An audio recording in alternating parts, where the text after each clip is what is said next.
Miss Baby can be. She sat out on the back deck for about 10 minutes trying to convince me that she was going to the toilet. But guess who wasn't? She was just sitting there. Excuse my neighbours. Good girl, that's better, go to the toilet.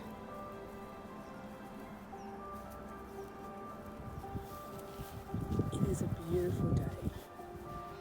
Look at those blue skies, rays of sunshine, that blasting sun. We are certainly so fortunate to have a beautiful Father's Day weekend. Oops, privacy please. Excuse the way I look this morning. I've just woken up. I'm getting ready to help my son cook his Father's Day breakfast. We have bacon, eggs and spaghetti, toast, all his favourites. So there we have it. I'll let you in and I'll show you a bit of a snapshot when it's done and ready. Until then, bye for now. Else use this stuff to cook with, or just to butter their sandwiches with, eat their toast with. It's called ghee butter, and I would normally show you the stuff that I make, but I'm a bit behind at the moment. This is what happens is you buy normal butter and you basically simmer it on an oven until all the water and other bits of content that isn't needed in the butter sinks to the bottom and burns. Then you're left with an oily looking substance, and that's ghee butter. Apparently it's a superfood. It helps a lot in a lot of ways. I'll do a bit more investigating on it and I'll let you know exactly what type of superfood it is and what it does. The ghee is melting in the pan, which I cook all of my eggs in. I fry my eggs, sort of fry them in semi-poach them, if you know what I mean. Toast is on, kettles are boiling, and the ham is a cooker.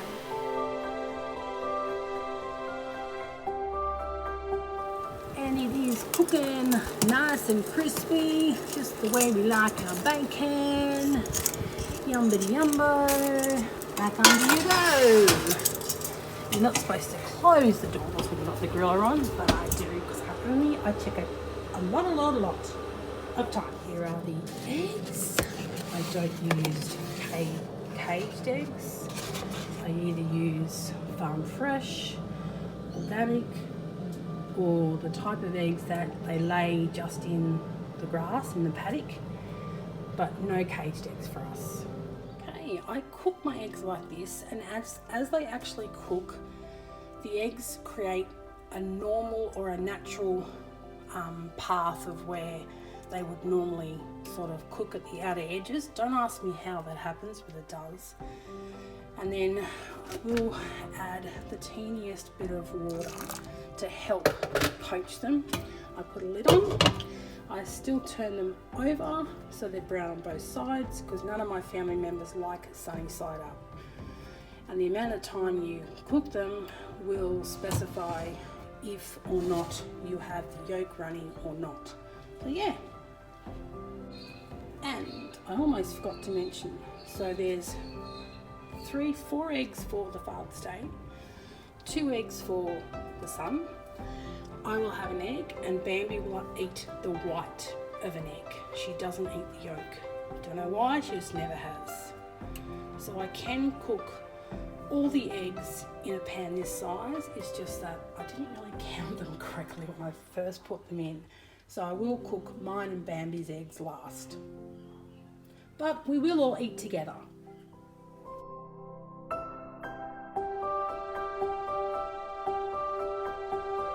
Oh, I walk away from your nana. Oh, my beautiful girl. Are you beautiful? You can have a bath today. Yes, you can have a bath today. Pawasa is going to be our filmer today. He's going to be our He's going to film everything for us. We're going to show the world how we bath you. Don't shiver. What are you shivering for? Don't shake. I know, little doggy, shake, but don't shake. You're okay. You're okay. You are okay. I know. Your breakfast is coming too.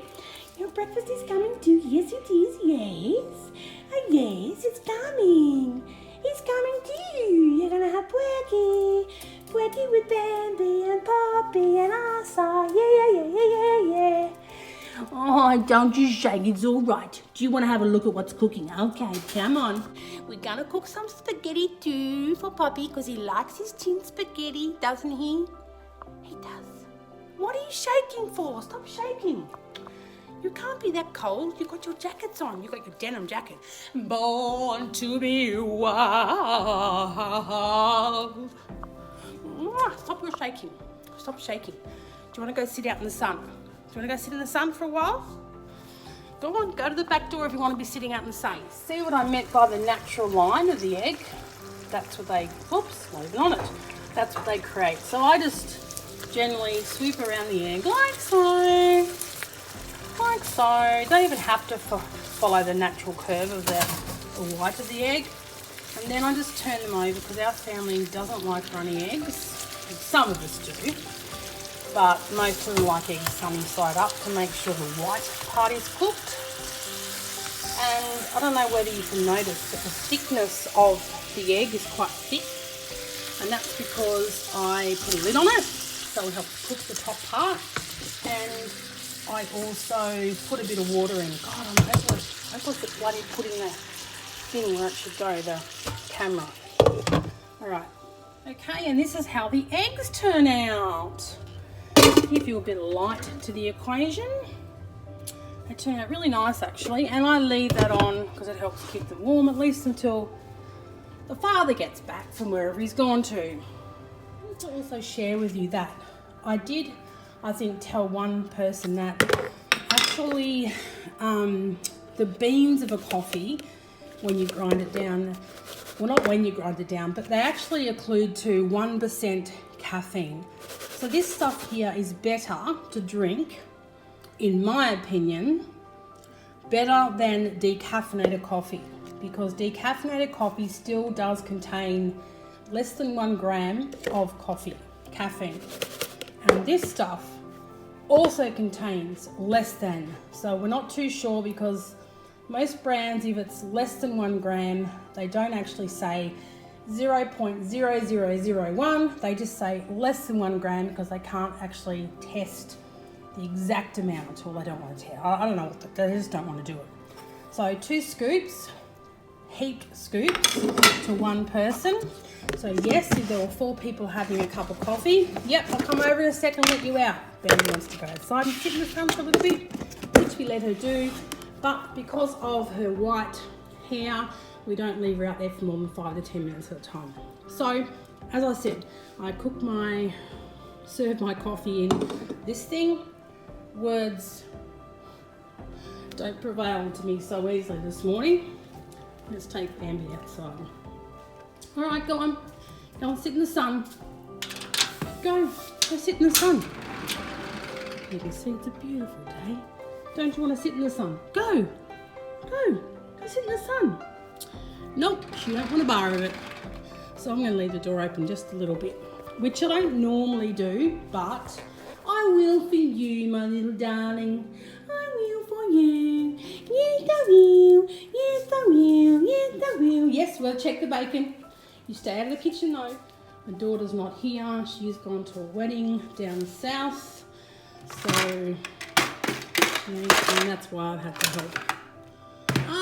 My stick! I found my stick! I found it! Look! I found it on the table! Hang on, it picks up things. It's great. I mean, Bambi does help, but this comes in handy because I can pick up the smallest of things with this and put it back in your bowl. Let's see if this one I can pick up. Oh yeah, Bambi. Whoa. Yes, okay. Quite often my family tell me I'm too loud. So then I have to stop and rethink my attitude to life. No, I have to quiet down because the way I guess I am, I tend to be a little bit overzealous sometimes. So I do appreciate my family and that they need some quiet time. That's the table. Lovely table, isn't it? And lovely chairs. Look at the chairs. They're lovely. One of my besties, her mother, gave me the table. It's beautiful, I love it. It's got a glass top and it's white, and I really wanted to get a new table because the old one that I had was an old pine table and it was really outdated. So now we use that round pine table for the barbecue that we're going to have during the summer months. However, in saying that, we have had so many barbecues in winter, it's not funny. So yeah, that's the table I'm talking about, and they're the chairs, which I'm sure you're all pretty aware of because they're quite old country style. Good morning, plants. How beautiful you are today. Just beautiful. Aren't those plants all beautiful, Bambi? Just beautiful. You want to come and sit out here in the sun? You want to come sit on your mat in the sun for a little bit? Yeah. Come sit on the mat. Sit on the mat. Good girl. Good girl. And I will keep her jumper on because, as I said, she's got white fur, and dogs with white fur are inclined to getting cancer, and that is not what she's going to get because her life is too short as it is. 15 years for a Maltese Shih Tzu, so we hope that she lives a little bit longer than that. Back to breakfast. That didn't last long. I came inside, and generally I do sometimes sit outside with her, but I came inside to show you how I keep the food warm because the father, for Father's Day, has gone to gym. So that's good. He's looking after himself, which he always does. He looks after himself. He's very fortunate that he can go to gym and do things like that because, I mean, I can't. Don't have the finances to anyway, but anyway, that's that. Let's get back to the food. So, I have dumped the bacon in with the eggs, and I did realise at the time that I'm going to have to cook another couple of eggs, one for me and one for Bambi, but that doesn't matter, all good. I've got the spag bowl, tin spag bowl in the mic. The kettle can wait for now. Everything's on the table prepped. So there we have it. We just got to pour the boiling water into the coffee, put it on the table, the food, sit down and eat. I hope you guys are all having a wonderful Father's Day as well. Happy Father's Day to those precious men out there. So I'd restart my good old little laptop. Compliments of my husband. He is doing a master's degree in counter-terrorism, and he gave me his old laptop when finally he had to get a new one because it was too much information for the computer to take. He didn't have enough space to save everything on, so yeah, he gave me this one, which is great because now I can go onto my YouTube studio and make some changes. So I'm excited about that today. So I'm just restarting it while I don't need it. Oh, pinch to punch, folks, for the first day of the month. And a kick and a hit for being so quick. Okay, there we have it, restart mode. Okay, now that I've had a little bit of a wash and done my hair, I do look a bit more half decent. I'm just going for a bit of a wander to put my clothes in the wash. Yeah, all right, Papa Girl. I'm not going yet though, because I had surgery almost 2 months ago, 17th of July actually, August, September. So not until late October I'm not able to lift stuff or do anything like that, get stuff out of a washing machine, hang clothes, vacuum, mop, do all those type of things. Right here, Bams, there you are. I can't do all those types of things because I could undo what I had. Oh boy, yeah, come on, let's go outside and get some sun. Come on, outside. I know you weren't waiting there for that, but outside, come on. She's a little booger. Come on, outside, out. Let me show you how stubborn she can be. Out. Bambi, come out. Before I actually put the camera on her, I will have about 6 attempts. This is another thing I'm not really supposed to do. And really it pees me off because I am a stubborn person myself, and believe it or not, if I see something that needs doing, I'm more inclined to do it rather than let it go and wait for someone else to do it. Because unfortunately in my household, people don't, if there's a bit of rubbish on the ground, they'd rather walk over it. I mean like rubbish from, say, an ice cream wrapper or something like that. You know, dishes in the sink, they'll add to it. I ask them to put your own dishes in the dishwasher, so we take responsibility on our own part, but that doesn't get done. It gets piled in the sink.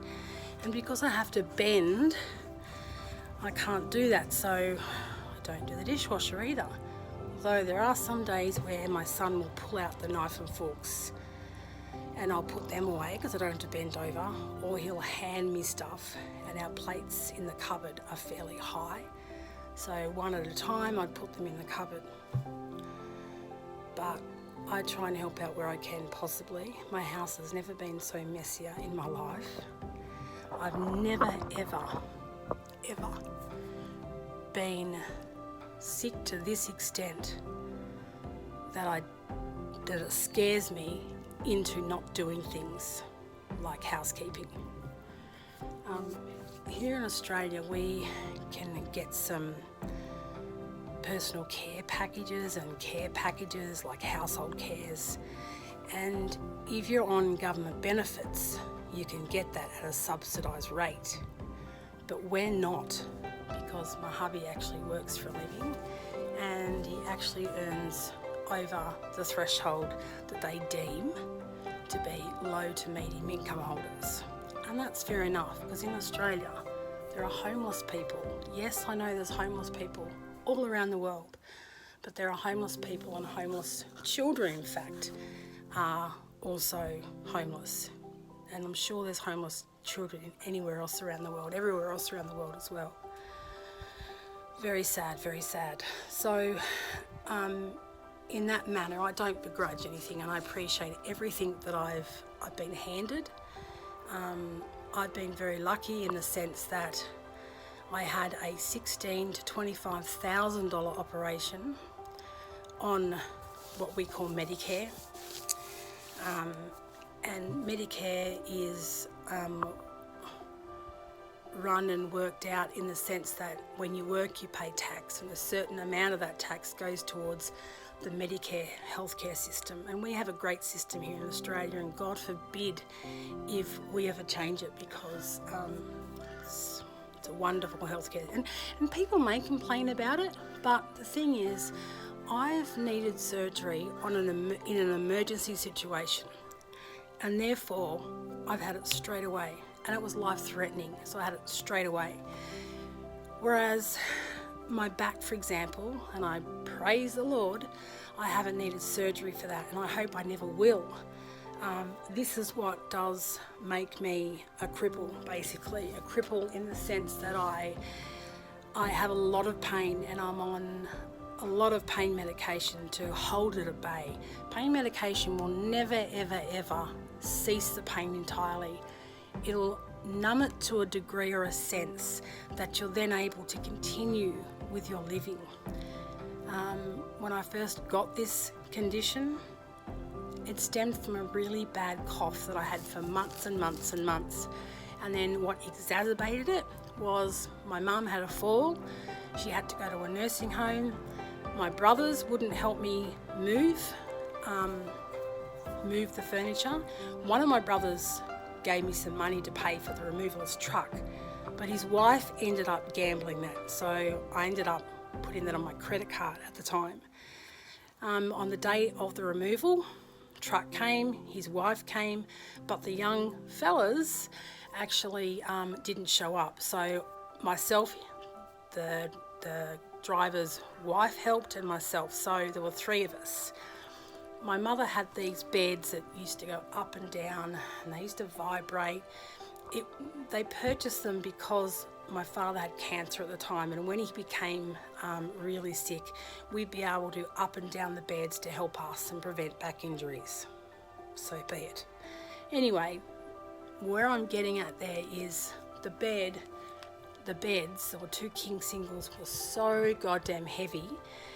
It would have taken, I'd say, 6 big burly blokes to actually move one of them. We managed to move it, thank God, move them. The first thing we did was get them. And I tell you what, I think that is what exacerbated my condition that I had at the time that I wasn't aware of at the time.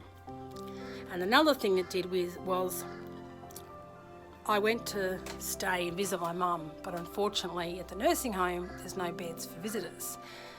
So what I did, because my brother who lived in that particular country area at the time, he's a bit sick in here, wouldn't let me in, and the agreement was that I'd stay there and visit mum on a daily basis while I was there. But he locked me out. He locked all the doors, windows, shut them all, and he was home because I could hear him in the house. So yeah, sicko for sure. My husband sometimes calls me a sicko when we fight, but I'm telling you now, that's what I deem sicko.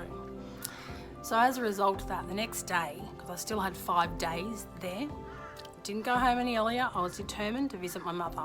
I lived only 3-4 hours away from her, so I wanted to make each and every trip worth my while for myself and for her. So went to get a single chair that you could actually push out, like a recliner chair. Put it in my car by myself, got it out of the car again at the nursing home and put it in her room. Thank God her room was just big enough to do that. And I slept there for the next 4 or 5 nights, which was great because the night shift person that happened to be on for those entire nights knew that I was there, but kept it hush hush. So I thank you for that. I really do thank you out there. So, but my mother has now passed on, so no visits required. Wow, today is such a beautiful day. It's unbelievable. Actually, someone commented, Gail commented on one of my posts saying it doesn't even look like winter.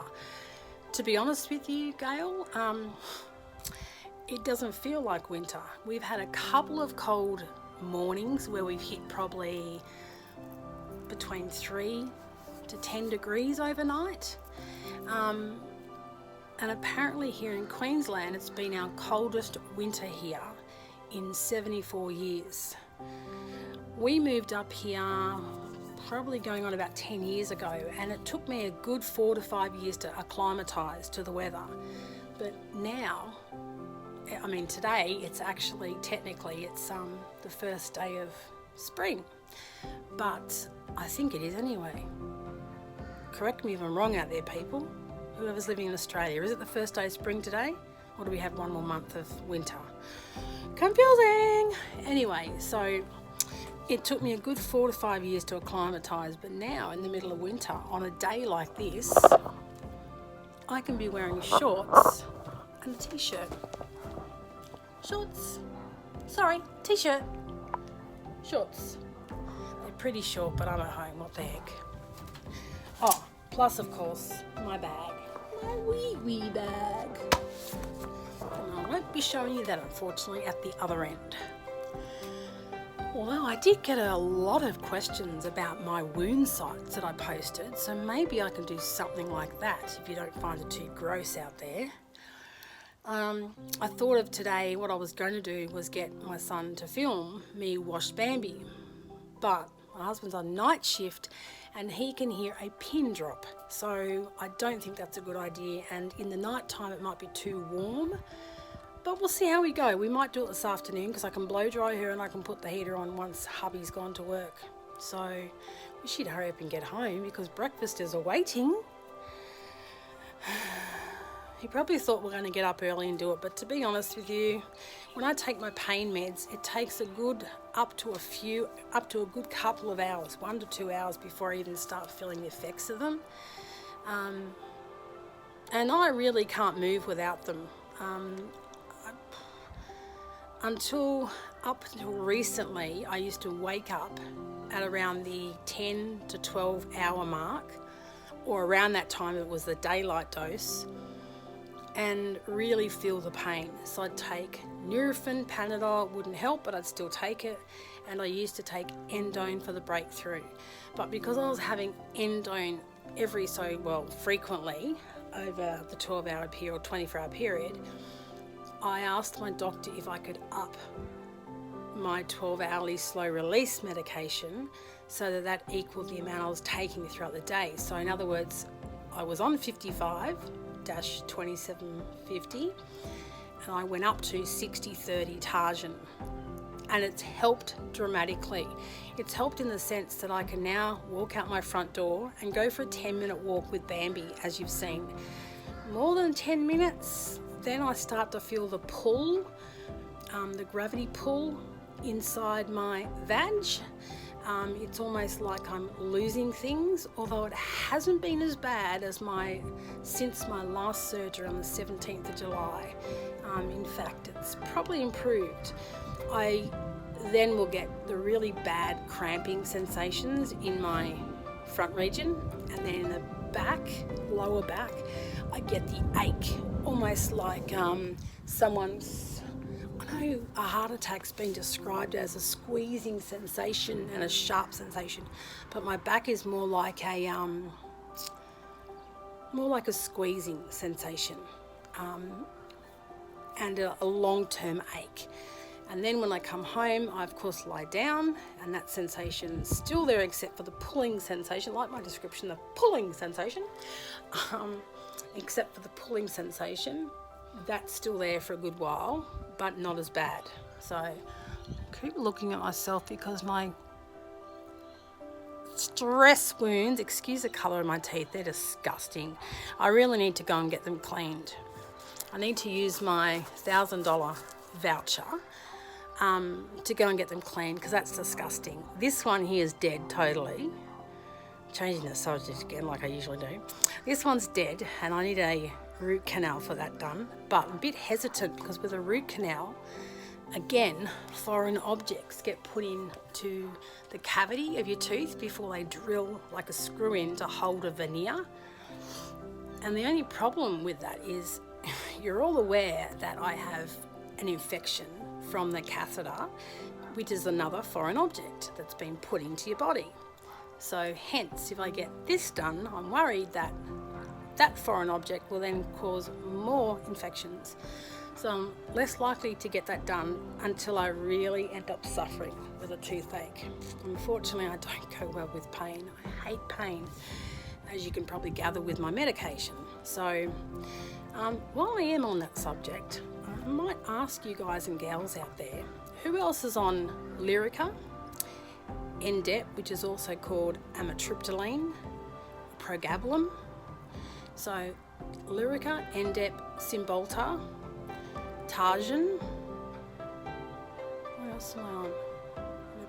They're the only 4 that I really use for pain meds. 2 of them are for antidepressant and anxiety, but they're also used for nerve pain. They've recently discovered here in Australia and America that antidepressants, some of them, and the way they react on your body actually help not numb but block the pain receptors. So below my hand is the pain and it's traveling up to the top of my head, but when I take these tablets it stops that message and it just bounces off the hand and back down to where it came from.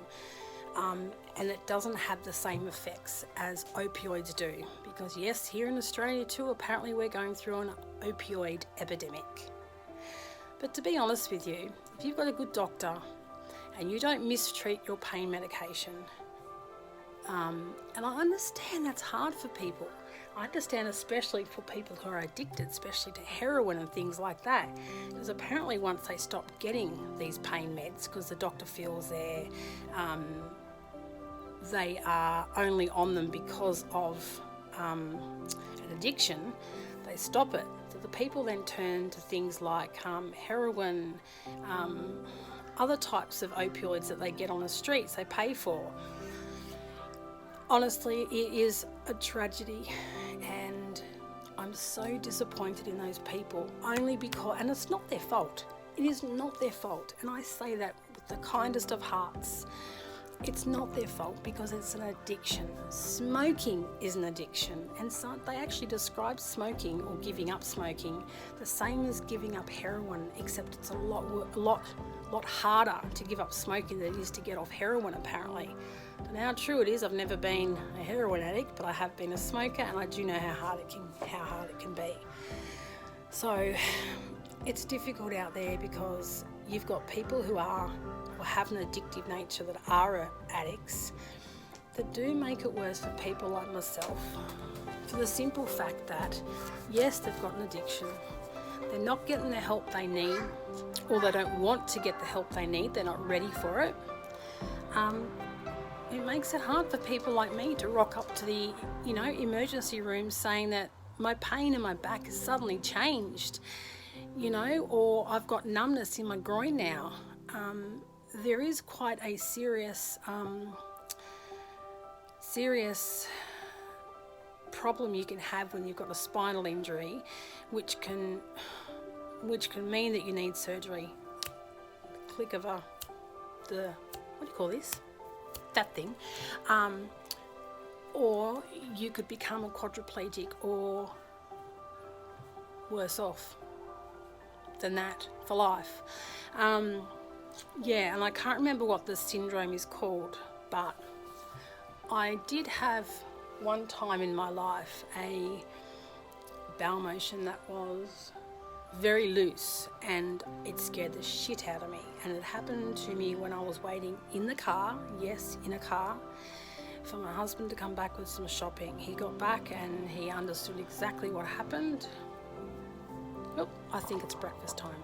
Be back very soon. Huh? I unplugged it. I thought I plugged it in. Oh, it might not be turned on maybe at the box. The Connect box. All right, false alarm, people. Not the Father's Day. Not the father.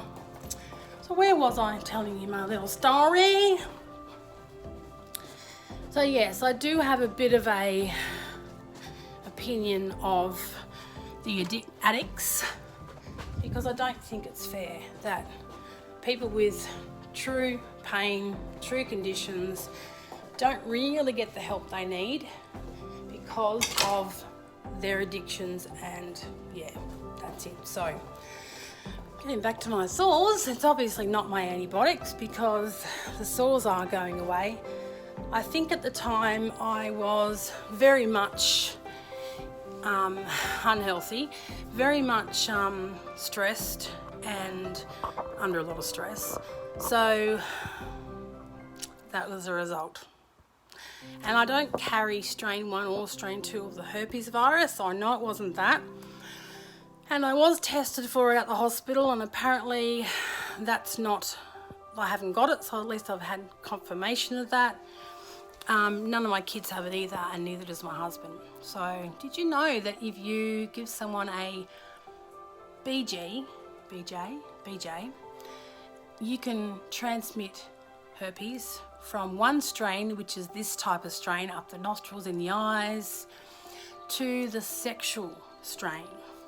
So there you go. Don't give any BJs while you've got herpes in the mouth.